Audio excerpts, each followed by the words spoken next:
I saw this posted on the Telegraph's Twitter today, and I thought it would make for an interesting topic because, well, there's a lot of truth in this. Unfortunately, all of that truth will go ignored by advertisers and most entertainment companies. But there's a lot to talk about with this, and of course, a lot of hypocrisy to highlight. What is this article? Well, they're talking about the fact that all of these woke advertising campaigns that you see, they're misfires. Nobody's really liking them. Like, look at this. This is from a Burger King ad. You see how it looks moldy and disgusting? Well, the point of this is that they're showing that they have no artificial preservatives. Okay, look how disgusting that looks, right? But this appeals to people. Man, how things have changed. The good here, the silver lining is that all of this super woke advertising, it's misfiring with actual consumers. It's not working. For one, people know fake bullshit. Like, okay, for example, this with Disney, right? Disney puts out a lot of woke stuff and they talk about how, politically active they are, but yet they do hypocritical things like this in China. What about this? Did you even know that this was a thing? Nike and Coca-Cola lobby against forced labor bill. You know what this was? This, I don't know if it passed or not. This is from November 29th, 2020, updated January 20th, 2021. This was a bill in Congress to crack down on imports made from forced labor in China. But Nike and Coca-Cola and Apple all had their lobbyists go and crack down on it.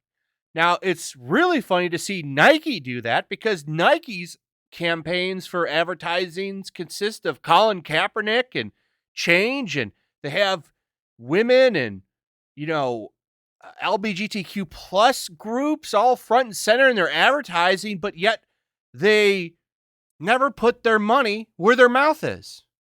And it's so funny to watch. Like, the cult members on Twitter praise this shit, but they never look past the surface and see that these companies, they don't care about anybody. They don't give a shit about you.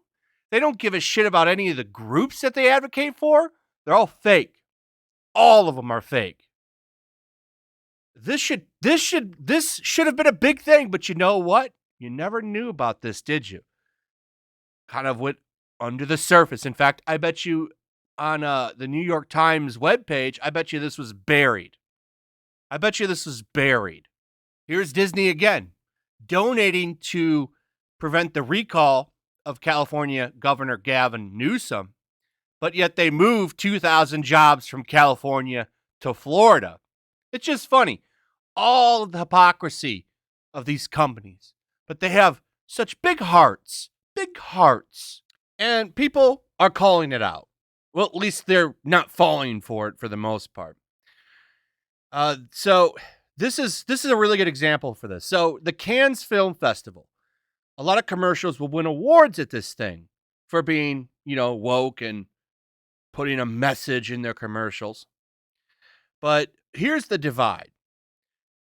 Brands must now have a higher purpose than simply peddling products. They should support comfort and be a voice for change. Now, this is the signal coming out of the Cannes Film Festival. It's very clear, according to Telegraph. While past Cannes winners have proven to be much more effective than the average advert at winning sales, this year's crop misfired.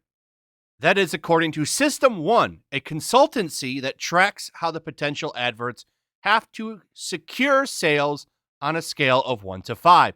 Tests on the public found that the Cannes winners between 2010 and 2018 were 7 times more likely to score a 5 and gain 3 PC of market share.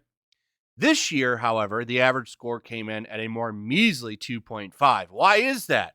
Well, that's because this has been the year of woke.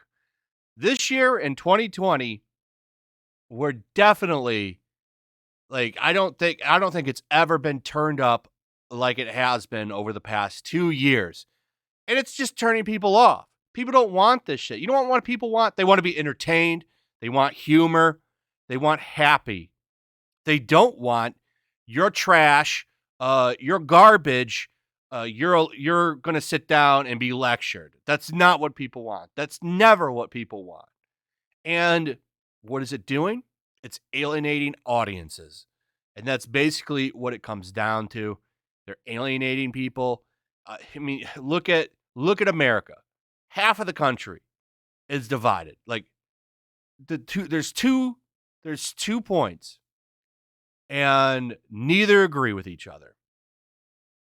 And when you pick a side, you turn off half of your audience. Easy.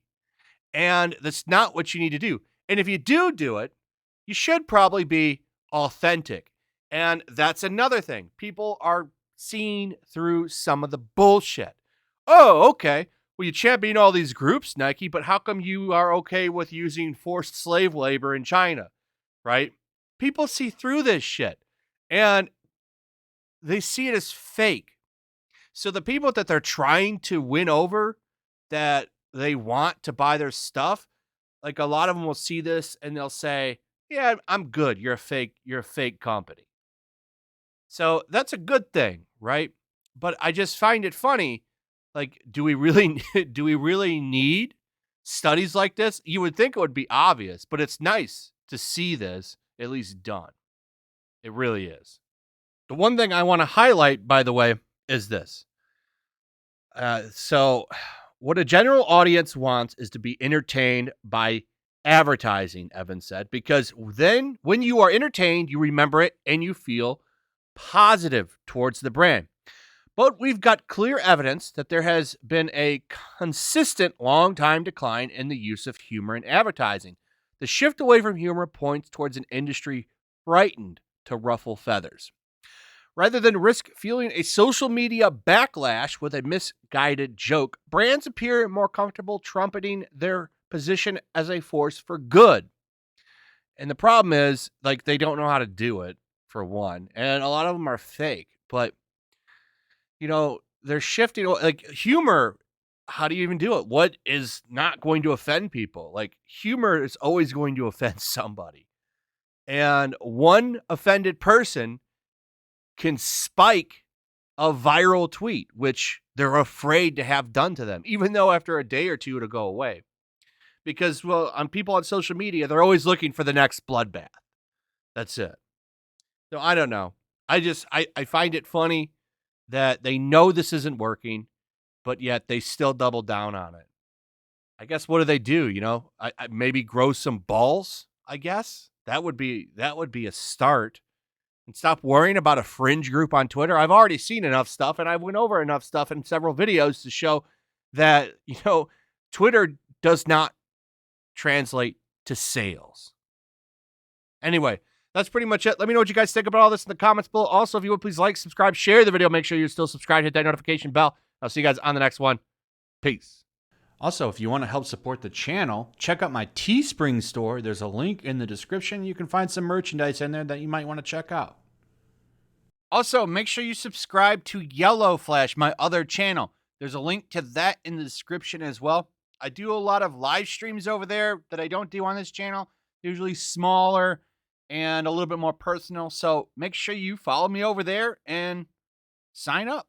Also, make sure to follow me over on Twitch.